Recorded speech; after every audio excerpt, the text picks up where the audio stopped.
Namo tassa bhagavato arahato samma sambuddhassa. Namo tassa bhagavato arahato samma sambuddhassa.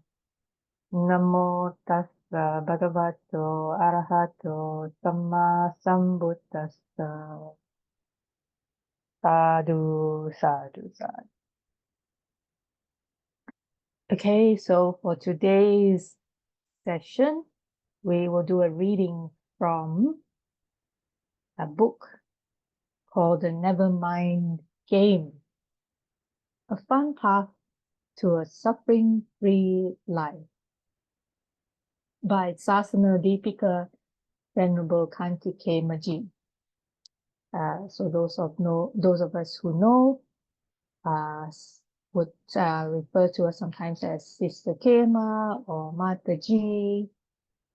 And this was a book that was written by Venerable Khema probably a year and a half, 2 years ago.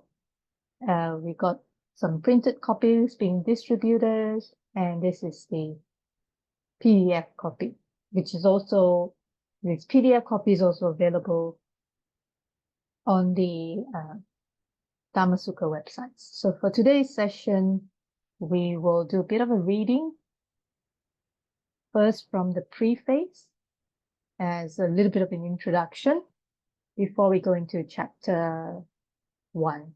So we will try to stop a little bit in between to have some discussions with the group today. Okay, so preface.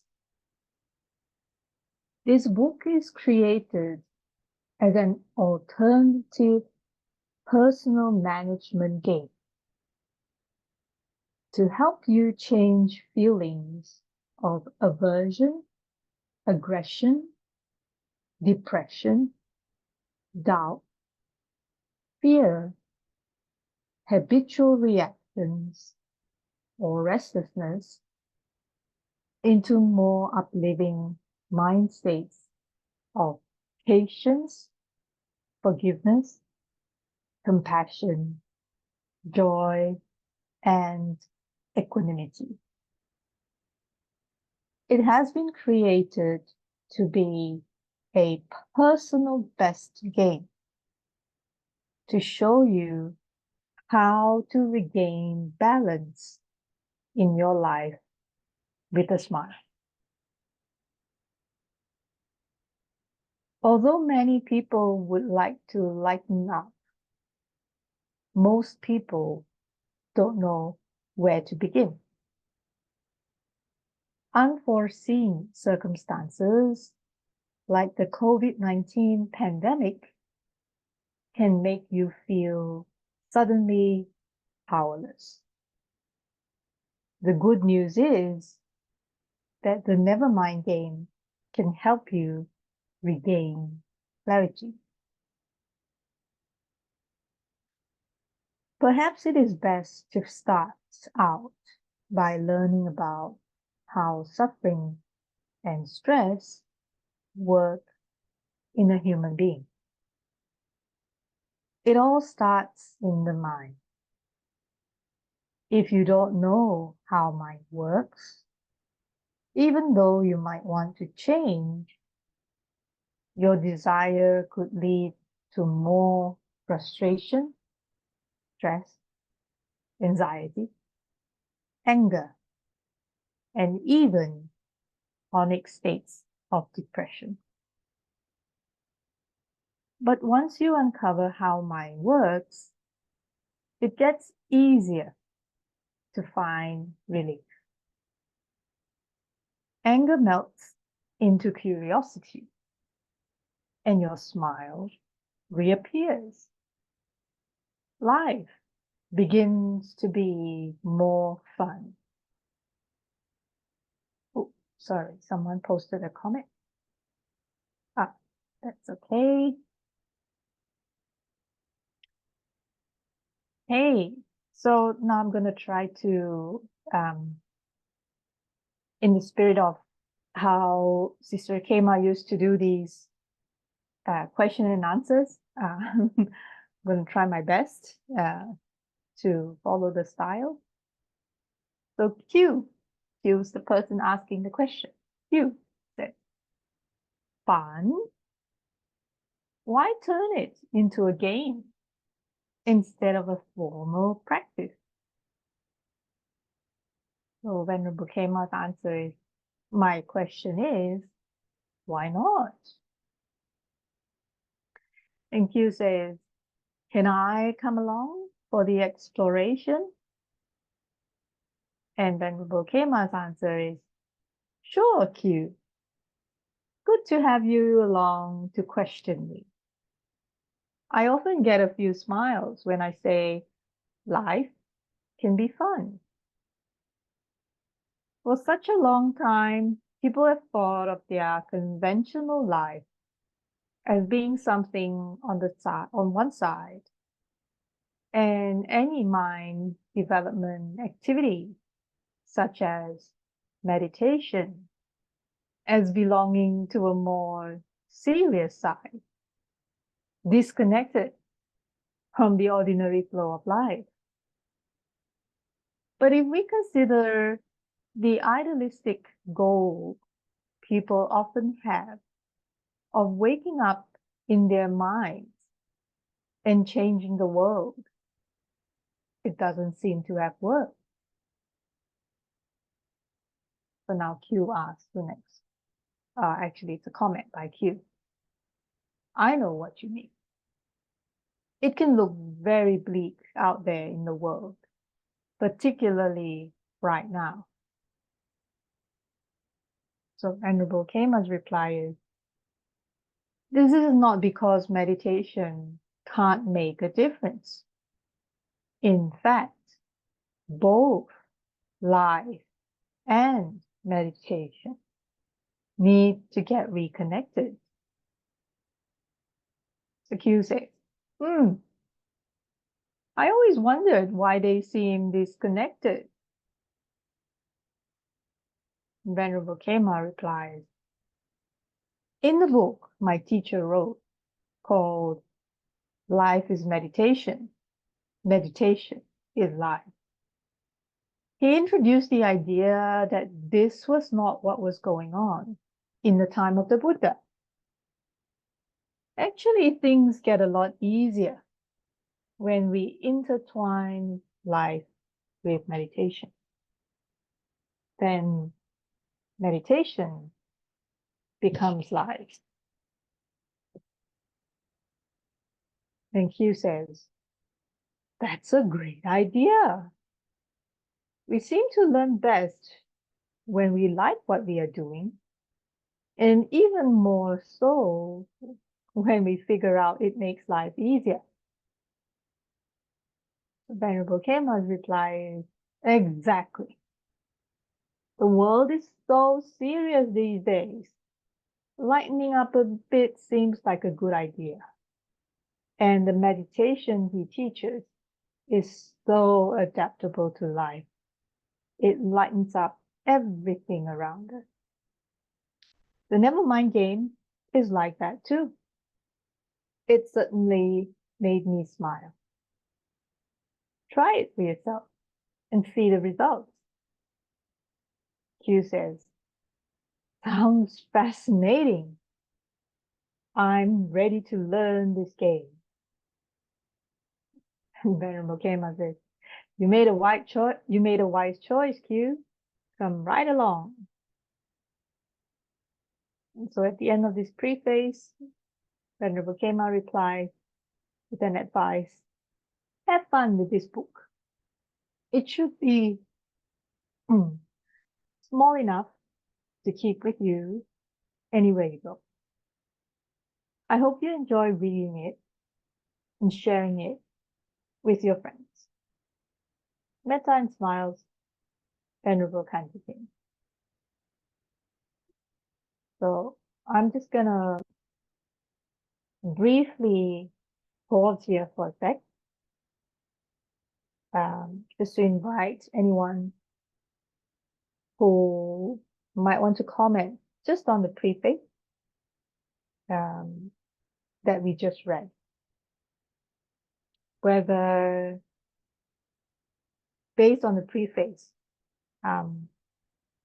is that enough to get you interested to want to know more, perhaps?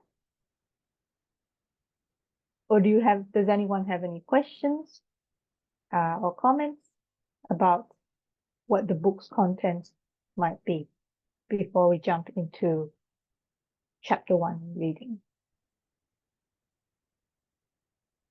Anyone, any questions so far?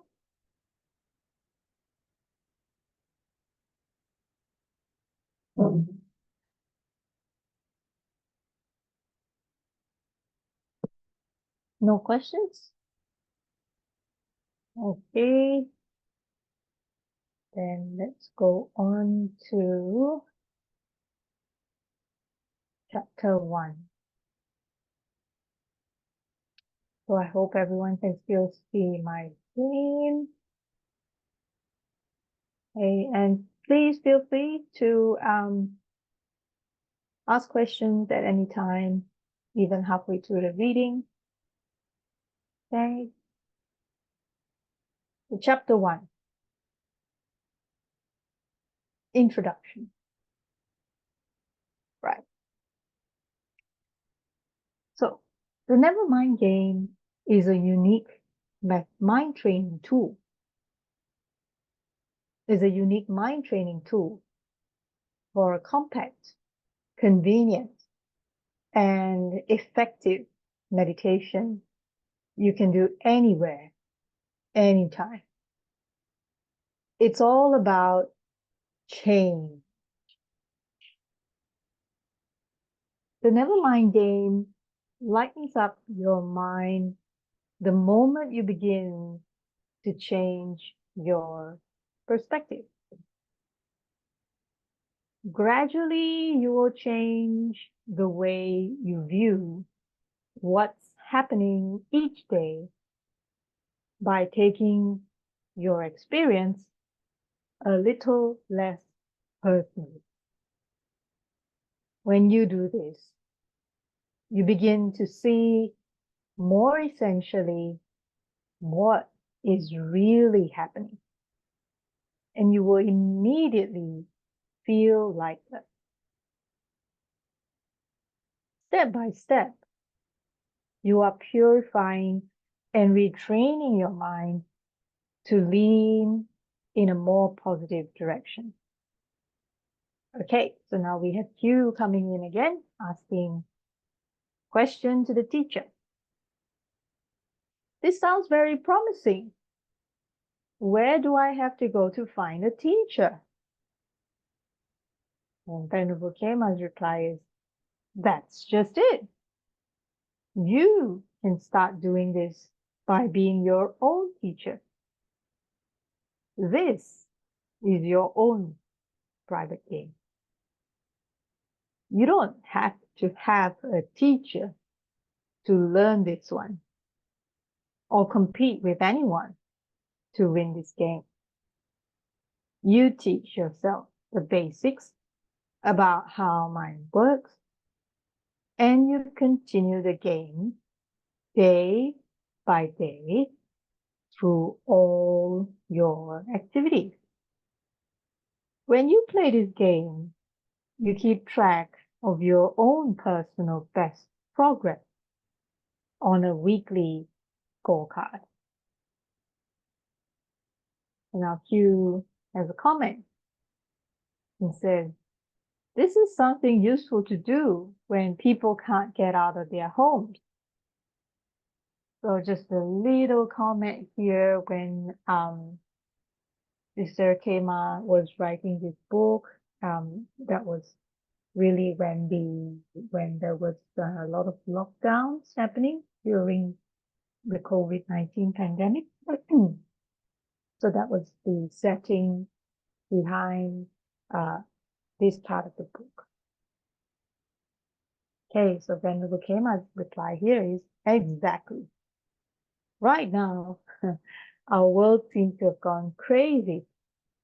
We drive ourselves to constantly meet lives with a competitive and reactive mind, never taking a moment to respond with gentle calmness. Well, this comment, maybe others would like to share as well, but I suppose this comment that Venerable Khema put in here is applicable not only during the pandemic lockdowns, but also in today's world as well.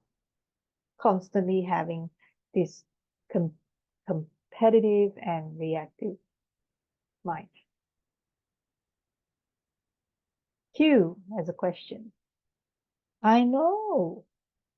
I get stuck sometimes in my own reactions. And at that time, I feel miserable. Is that what the Buddha meant when he talked about suffering? Did he ever describe suffering in any detail when he was teaching people about it? Venerable Khema's advice, as a matter of fact, he did describe it. In the lessons he gave his monks in the beginning, they knew he was talking about the suffering whenever he referred to aging and death, sorrow, lamentation, pain, grief, and despair. I would like to pause here just to, I know, okay, I'm not very good with remembering which sutta number, but there is a sutta in the Majjhima Nikaya that has a very detailed explanation of each of these phases of suffering here mentioned. Aging and death, what that means, sorrow, what that is, lamentation, pain, grief, and despair. I was just wondering if anyone in today's group might be able to remember or recall which sutta that might be.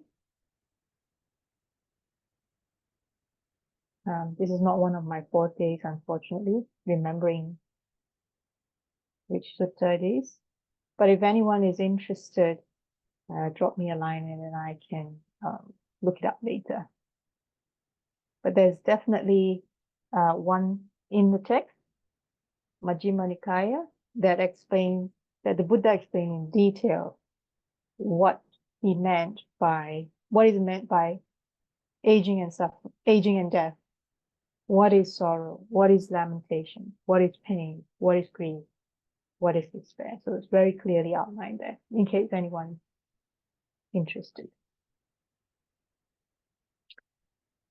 Oh, so that was actually in the next Q&A. Sorry, I jumped ahead. Okay, so Q, that certainly sounds like suffering. Did he define each of those words? Venerable Khema's advice. He did, Q. In one sutta, he gave an explanation for each of the words.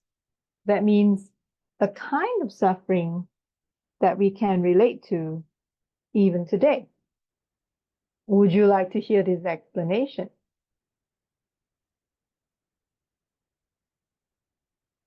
Q says, yes, I would.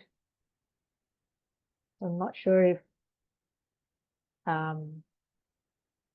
that resonates with today's audience or those who would listen to this recording. But yeah, here we go. Where would be the next thing? Okay. So here we go. The answer is right here in the Satya Vibhanga Sutta, Majjhima Nikaya 141. So Venerable Khema says, all right, Q, let's take a look at a description the Buddha left for us, summarizing the daily components of how we create suffering in life. He described the following from sections in the Satya Vibhanga Sutta, Majjhima Nikaya 141. The title of the sutta means the exposition of the truth. So paragraph 10 from the sutta. And what, friends, is the noble truth of suffering. Birth is suffering. Aging is suffering. Death is suffering. Sorrow, lamentation, pain, grief, and despair are suffering. Not to obtain what one wants is suffering. In short, the 5 aggregates, whenever affected by clinging, are suffering.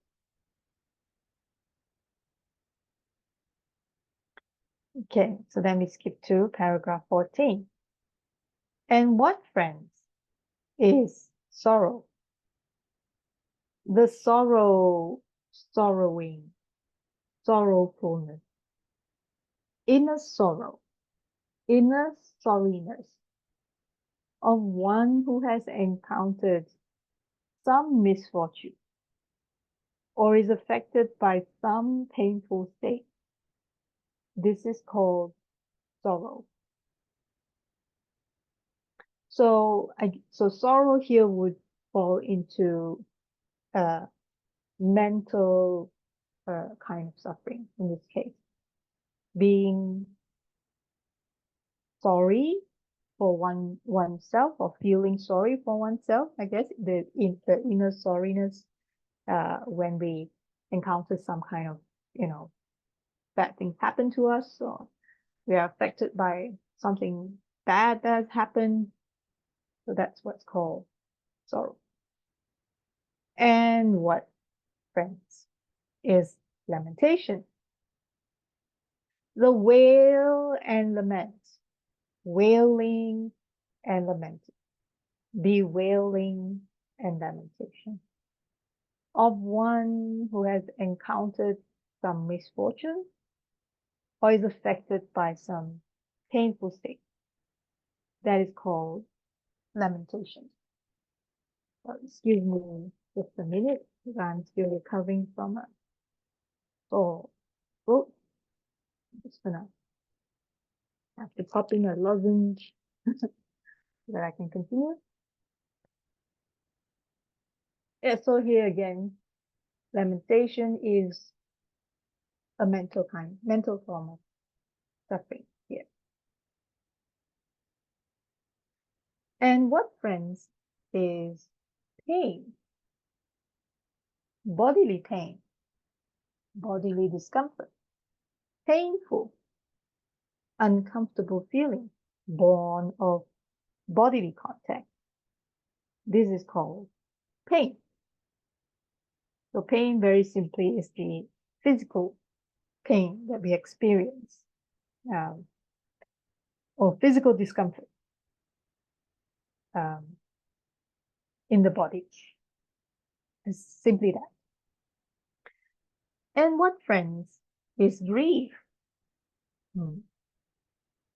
Mental pain, mental discomfort, painful, uncomfortable feeling born of mental contact. This is called grief. So this is an interesting definition of grief, because one would think that grief is just limited to, like, for example, when we are mourning a loss, let's say. That's just one example. But here in this example, grief is defined as much bigger scope. Not just that, but it's like it includes mental pain, mental discomfort, any uncomfortable feeling born of mental contact. It's much bigger scope. And what, friends, is despair? The trouble and despair, the tribulation and desperation of one who has encountered some misfortune or is affected by some painful state. This is called despair. This is very interesting definition here. I'm just going to pause here before going to paragraph 19, because I'm wary that, you know, we do have a number of people dialed in today. Does anyone have any comments about these definitions? Does it make sense? Or perhaps you might have had a different understanding of these different states of suffering before we read this. Anyone has any comments or questions while I pause here before going to paragraph 19? I'm just gonna stop the share here for a while and see who we have.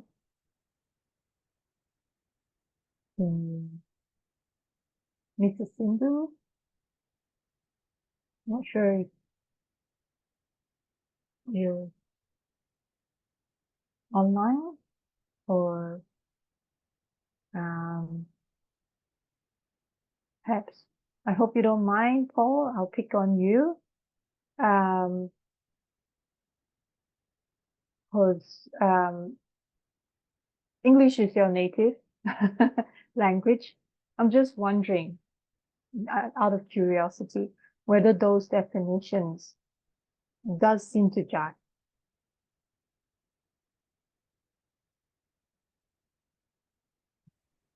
I'll share the screen again. Hang on, let me share the screen again. Let us have a reference. There we go. Okay.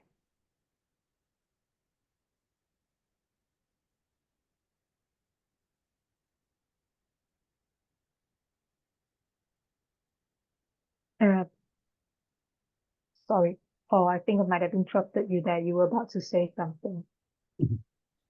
I was going to say, yes, they look reasonable, but they are the sort of thing you'd read in a dictionary. It doesn't sort of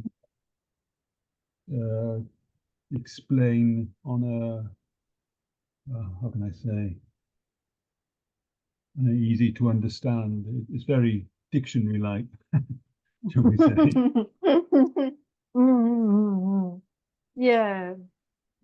But I think quite obvious what it means on the other hand. So yeah, it's okay. I guess maybe, and this is just my understanding, probably the Buddha was trying to cover as much as possible all aspects of, you know, physical, mental, emotional pain, I guess.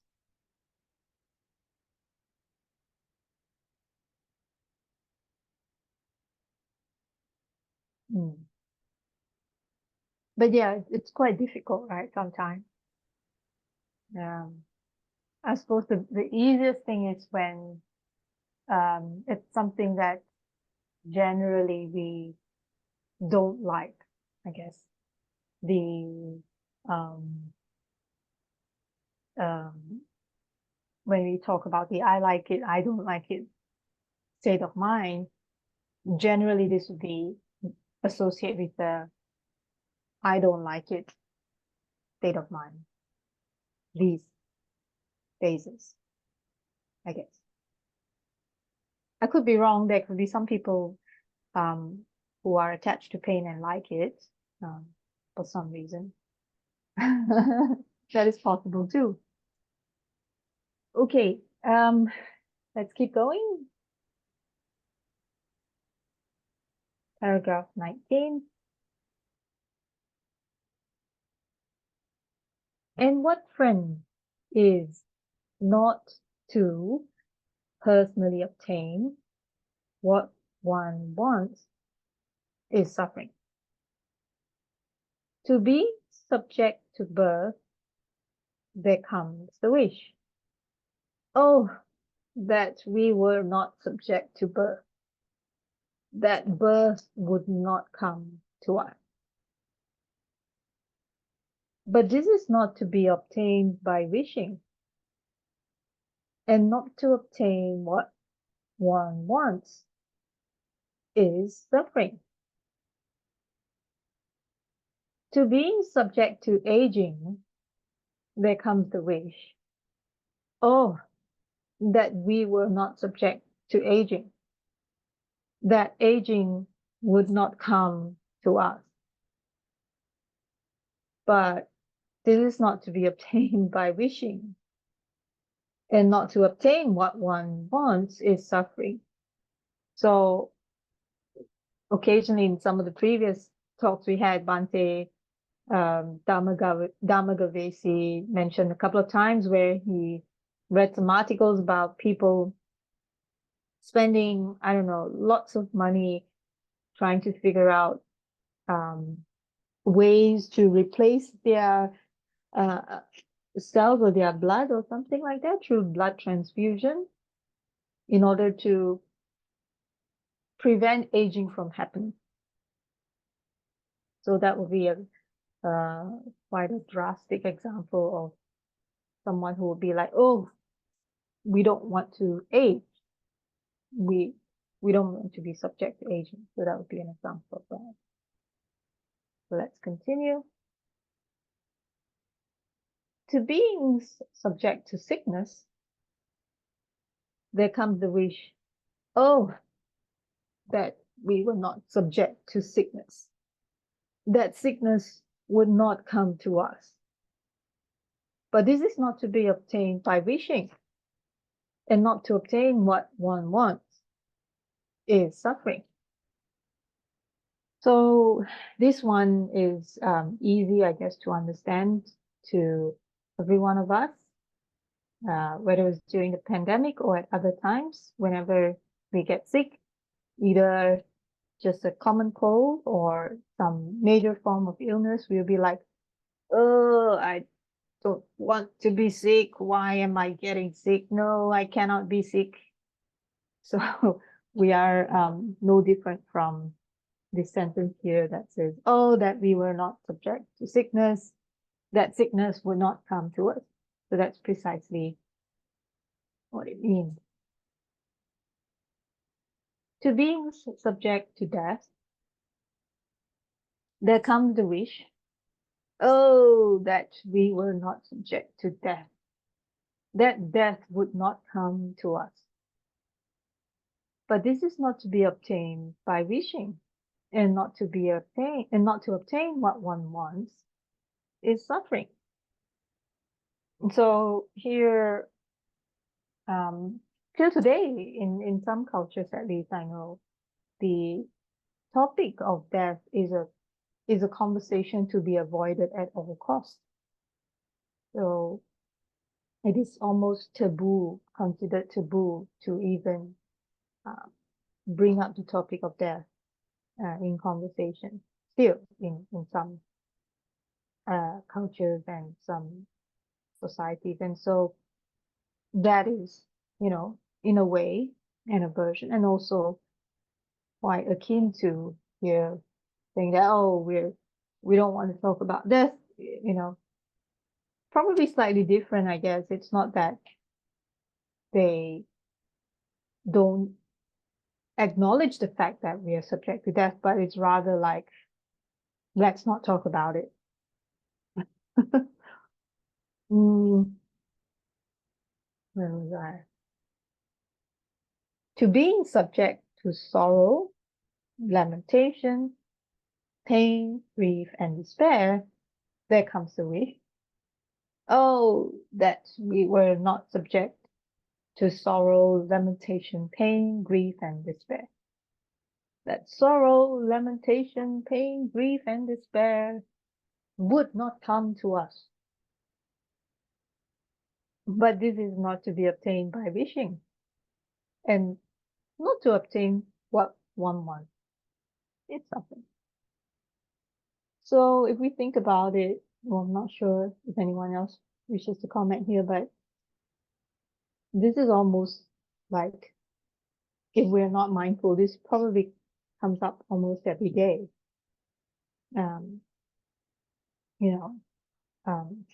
If we don't know how to use the 6 R's and all that, so basically it's like we find ourselves constantly in a so-called suffering state if we have this thought of, oh, we should not be experiencing sorrow, or oh, I don't want to feel sorrow, or oh, I don't want to feel pain, or oh, I don't want to feel grief. I don't want to have despair. But that's really just another form of, you know, wishing that it won't come to us. And by doing so, we then suffer. Okay, so just for those who are interested in this subset, this was taken from the translation by Bhikkhu Nyanamoli and Bhikkhu Bodhi. So this description sums up what the Buddha talked about when describing everyday suffering in life. The last paragraph describes how the personal suffering begins to happen. And this description does not only apply to a single life, but it can apply to each single event that happens in our life too. So Q's comment here is, it's a pretty good breakdown. The Venerable Khema then says, but you don't have to be stuck in this pattern of personal suffering if you know more about how suffering works. You can change. After all, you are not alone. Everybody goes through smooth and rough days in life. Right now, so again, when Venerable Khema was writing this book, it was during the context of the pandemic lockdowns. Right now, most people have been COVIDized to an extreme. They are exhausted from being cut off and locked away from their normal life. You can see how all the suffering mentioned above can get amplified in such a situation. I think that it's about time we make an effort to develop a sense of humor and regain some balance and strength that will help us keep going no matter what is happening on the outside. So I think, or if anyone would like to come up mute and comment here, feel free. But I think this last sentence here really is key to a lot of those of us who attended the twin retreats and listened to some of, let's say, Bhante Vimalaramsi's talks before this. At the beginning of the retreat, he will always say, above all else, I want all of you in this retreat to smile, to do three things: to smile, to laugh, and to have fun. And Bhante Vimalaramsi really meant it. And there's a lot of value in smiling through everything, laughing at how funny the mind is. And the more we practice the 6 hours, the more we learn how to use it as a game, which is also what this book will talk about, the Nevermind Game, a little bit.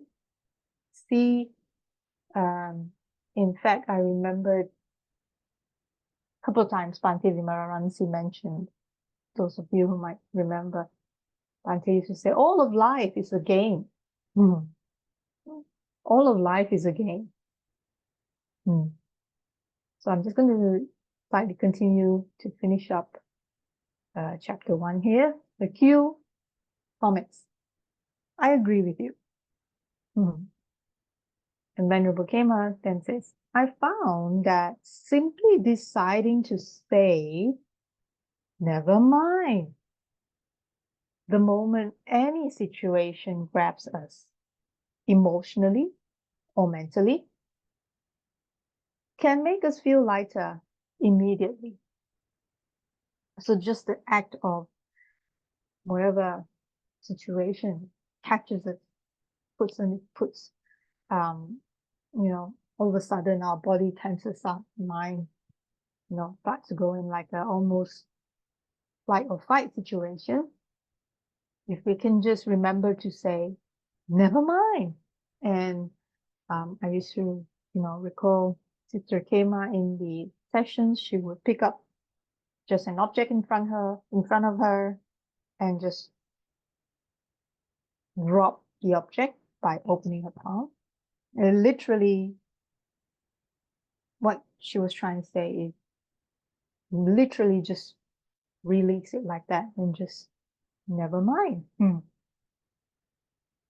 So Q then says, this is true. And Venerable Khema then shares, while I was working on this book, I began to investigate several languages to see if they had an equivalent expression for the word never mind. As it turns out, every language I looked up has an expression for a phrase meaning just let it go. Every culture saw the value in lightening up in times of crisis. Here are a few expressions I collected for never mind from across different languages. So here are a couple. So I only know the Malaysian, Mandarin, Hindi and Marathi. I'm not sure if anyone in this call can comment.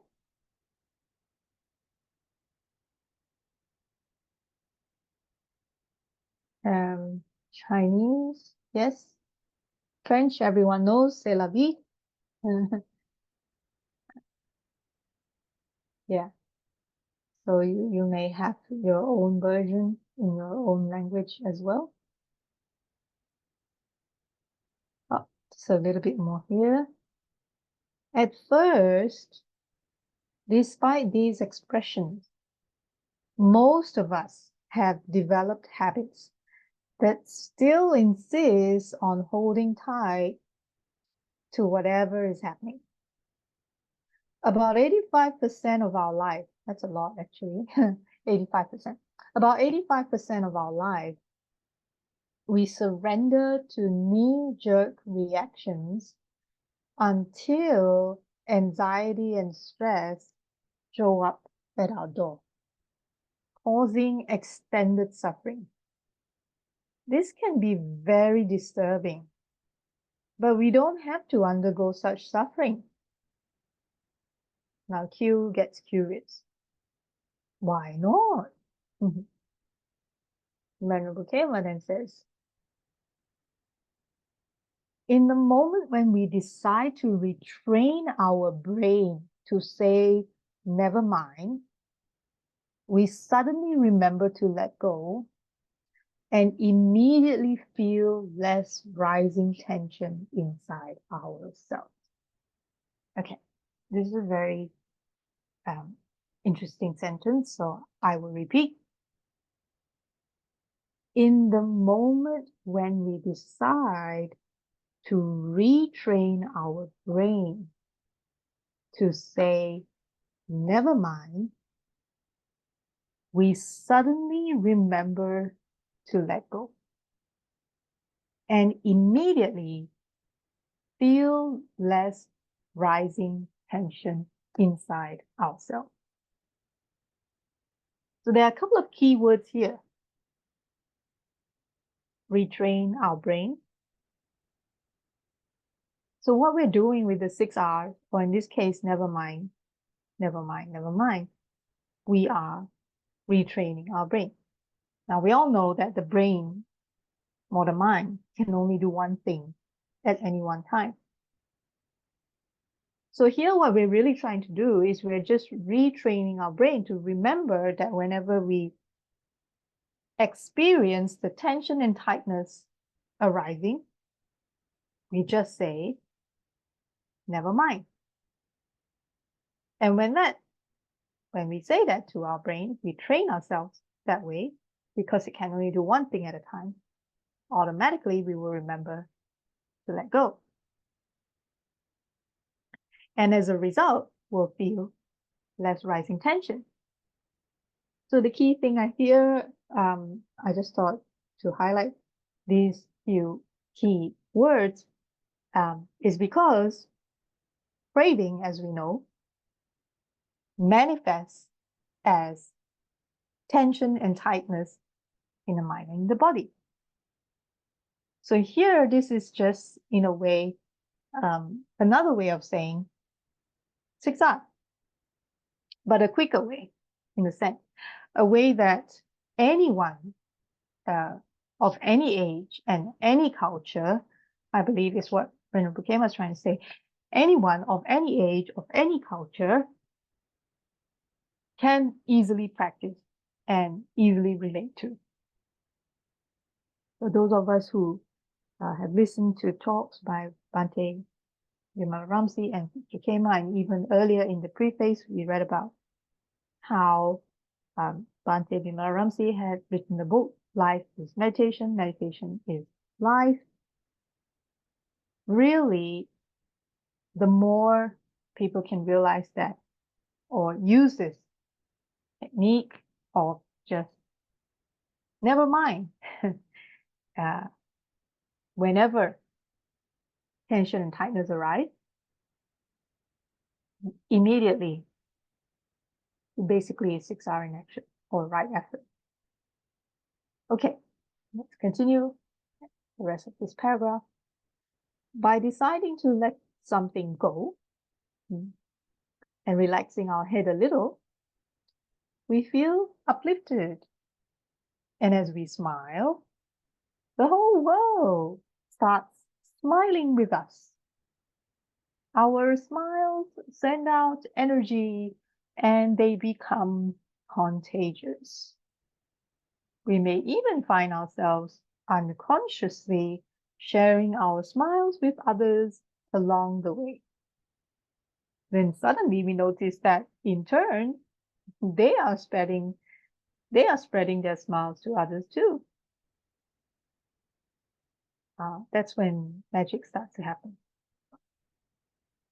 You say, wow, what a wonderful ripple effect smiles can be. Indeed. Venerable Khema said, yes, they can. This Nevermind Game turns out to be a personal retraining management program for your brain. This is another key thing. This game turns out to be a personal retraining management program for our brain. So as we know how the brain works, it can be retrained. This is a program for how to do that. It's quite inexpensive. Anyone can learn to do this. You don't need any gaming console or computer to play this game. In today's modern world as well, that would include phone apps, etc. All you need is a pencil and a printout of the scorecard given at the end of this book to keep track of your progress. By practicing this way each day, I promise that you will break free from disturbing emotions and begin to acquire a new outlook on life. And it's fun to discover and keep it going. So I'm just going to continue here a little bit. Since mind is the forerunner of all mental states that humans experience, this cause itself comes from Dhammapada, verse 1. You are not just temporarily changing tension and stress in one event. You are actually beginning to purify and replace any downward trend of mind with every smile you create. All of a sudden, you discover that you have the power to lighten mind and start feeling better. You also have the power to make others feel lighter in your presence whenever you smile. Very soon, it begins to feel like you can be more in charge of your life. You say, sounds like an upward trend for mind. Venerable Khema says, exactly. And as you continue to practice, you'll discover that whenever you place a smile in your mind, there is an immediate payback. Both mind and body begin to feel better. You seem to have a feeling of spaciousness in your head by creating more peaceful solutions to help yourself and everyone else. Doesn't that feel nice? He says, yes, it does. Indeed. So Venerable Khema then has a comment. So let's start by taking a closer look at how mind works in a human being. Let's see what this has to do with the Buddha's description of suffering and why this approach works in overcoming that kind of suffering.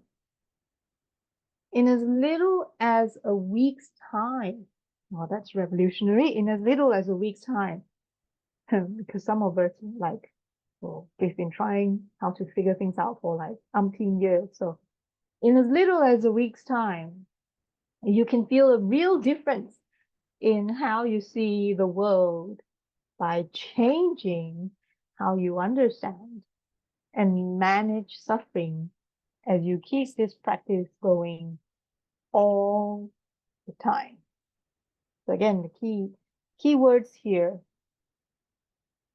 how the mind works in a human being, why this approach works in overcoming that kind of suffering, understand and manage suffering, keep this practice going all the time. So those are the keywords that we can reflect upon. See if there's still, oops. Okay, so that's chapter 1. So I would like to pause and actually stop here for chapter 1. If we have the opportunity, we can read from chapter 2 in another lesson. I'm just going to pause here and invite people who have dialed in any comment. And we also have, luckily with us today, Mrs. Bindu as well to support any comment, any questions that you may have. Those who dialed in today, whether it's related to what we just read from Venerable Sisters Khema's book, The Nevermind Game. It was a good idea to read through the book. Yes, I was a bit thinking, what should we do? And I was just taking the cue from Sachinji, who had spent a couple of lessons on the Wednesday sessions reading from Bhante Vimalaramsi's book, Moving Dharma, Volume 1, I believe. And so Hi, I took. me. Hi, how are Yes, you? fine. Yeah. So I hope you Actually, it don't is mind. nice to read. Yes, it is Yeah, nice to read the book. We yeah, get yeah, acquainted yeah, with the teachings. It's very nice. yeah. So it's very light, and I think when Sister Kema wrote it, my belief is that her intention is that it can the people of all ages, all backgrounds, all cultures, irregardless their belief, religion, whatever, etc. It's simple enough that people can relate to easily, and they can quickly apply it in their practical day-to-day life. I believe that's her intention. Truly, me, truly. Yeah. So I think there were some copies, printed copies in India being circulated, Yes, yes, we I got believe. one. Oh, good, good, We good, have good. got one. Yes, yes, we Okay. have one. Okay, that's great. We've Yes, distributed some because we got them. There were some funds raised in Malaysia, so we printed them in Penang, and we distributed some across Malaysia. They're still being distributed slowly. We took some to Sydney, Australia, and then I posted some to some other students. I think there are a couple of copies in Indonesia as well. Dr. Wira, if you're interested in a printed copy, you can get in touch with um, Brother Ardika. Yeah, so we sent a couple of copies there, I believe, for the Dharma Sukha Center there. So in case you're interested, Dr. Wira, that's another option. But the PDF version I've shared here for everyone as well. So yeah. So we've got Sachin Ji here to support us. Does anyone have any questions, whether it's related to the reading or the practice in general? Yes, no?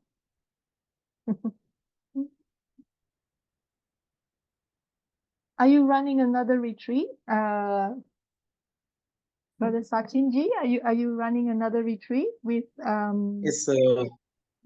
There is one retreat scheduled from 11th. This is ah 11th to 20th for loving kindness online retreat. ah so that's starting next Thursday already. Yes, I think. Yes, Okay. Yeah, Thursday.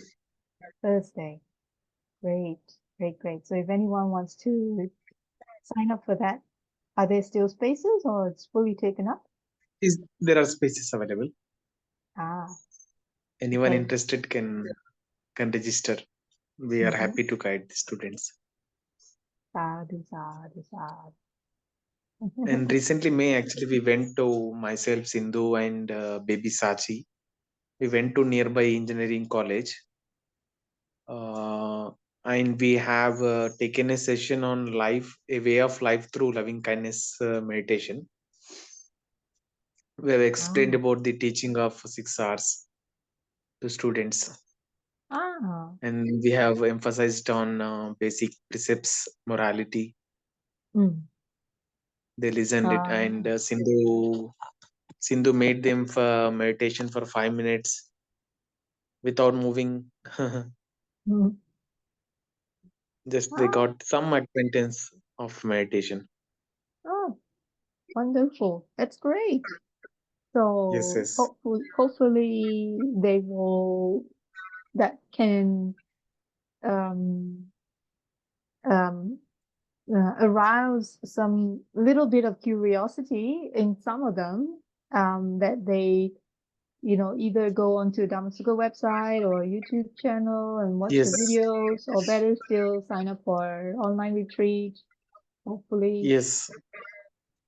We have given the website of our Dhammasuka, and Yeah. I have shown the photographs of Bhante Vimalaramsi and his book Life is Meditation, Meditation is Life, and Sister Kima, Delson, David Johnson. I have shown the photographs. in slide. Ah, I will share the sadhu. presentation to you, May. Yeah, sure. Feel free. Please share, or you can put it in the chat now, so others Yes, can I will. also have a look. Yes, I will share in this chat now. That'd be nice. I have. Thank you for sharing. Yes. Yes. So then, others here can benefit as well, and we never know, right? We never Truly. know.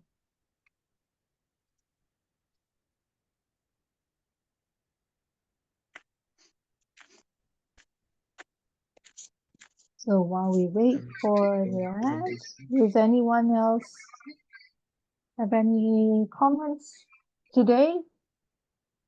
So Pai, thank you for your comments. That was very nice to hear that you enjoyed the reading. And because I wasn't really sure, I tried to read it in a lively manner. But I'm probably not the best reader, so you need to start, right? Yes, we all do. It's a journey, and none of us are experts yet. Oh, presentation, yeah, that's come through. Thank you so much. I'm just about to download Yes. that now. Just basic introduction about loving kindness meditation we have covered. Thank you. Thank you for all your efforts. I'm sure it will go a long way in helping all the students. Okay. Yes. So I guess we can, let me see, end by sharing of merits. Yes, I could not able to see your face, May. I could able to see only background. At the beginning of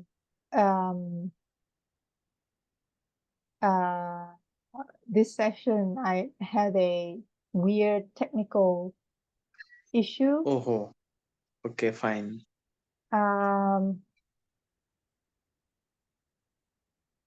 So so I don't know what's wrong with my camera today. I didn't change any laptop. No worries. No worries. Yes. As what Sister Kema used to say, sometimes these devices have a life of its own. So we just go with the flow. Let me find the sharing of merits. Where are we? One moment. Okay, I'm just going to share the document sharing of merits, so everyone can refer. Yes. Brother Sachin, would you care to lead the? Okay. Yes. Yes. We all can read along. Yes. May suffering ones be suffering free, and the fear struck fearless be. May the grieving shed all grief. May all beings find relief. May all beings share this merit that we have thus acquired for the acquisition of all kinds of happiness. May beings inhabiting space and earth, devas and nagas of mighty power, share this merit of ours. May they long protect the Buddha's dispensation. Sad, sad, sad. Wishing all happiness to all. May all be happy. Sadhu, sadhu, sadhu. Thank you so much, everyone, for dialing in. May you all be well. Thank you, May. Thank you all. Okay. See you all next Sunday. Bye bye. Yes. Bye bye.